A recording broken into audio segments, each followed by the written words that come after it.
YouTube launches Shorts, Instagram launches Reels, Facebook launches Reels, but not only this, Facebook's got stories, Instagram's got stories, YouTube has stories. So what happens is all these platforms start adopting to portrait mode style videos instead of horizontal, vertical videos.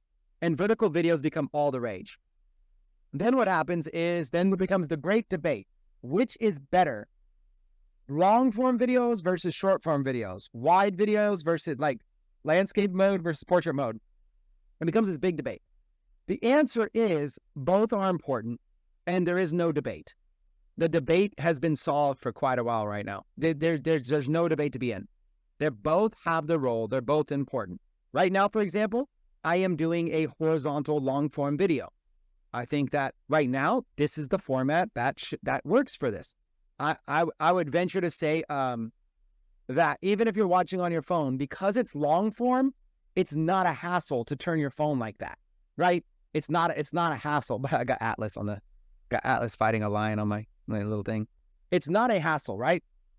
So essentially, if you're just watching it short, like if you're just doing something real quick and you got to watch something short, then boom, you just want it looking like this. You just want it straightforward. But if you're actually going to sit down and actually watch something, it's not like this. Or if you're going to be on your computer. If I'm on my computer, I would much rather have the content be in the full screen.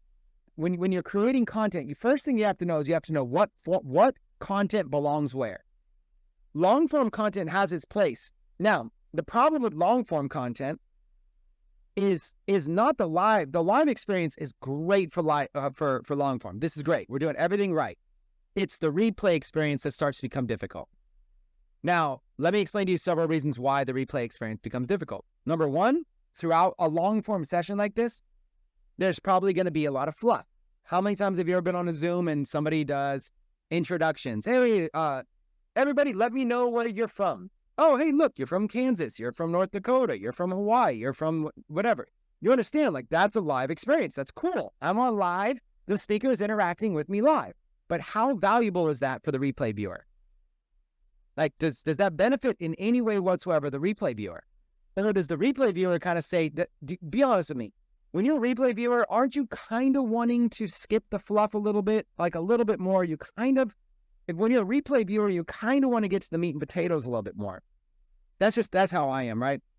Now, when you're live, it doesn't matter because you're there. You're there for an experience. You're part of something, right?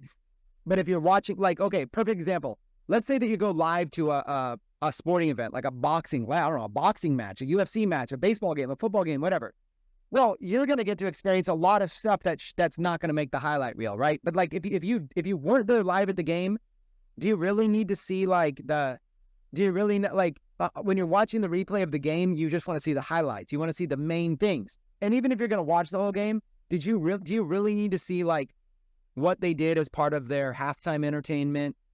You know, do you really need to show up early, or could you just start right when the game starts? You see what I'm saying? Like, but when you're there for the live experience, you want all the extras because you're going out of your way. You want the extras. So understand, this is where the idea of clipping is born.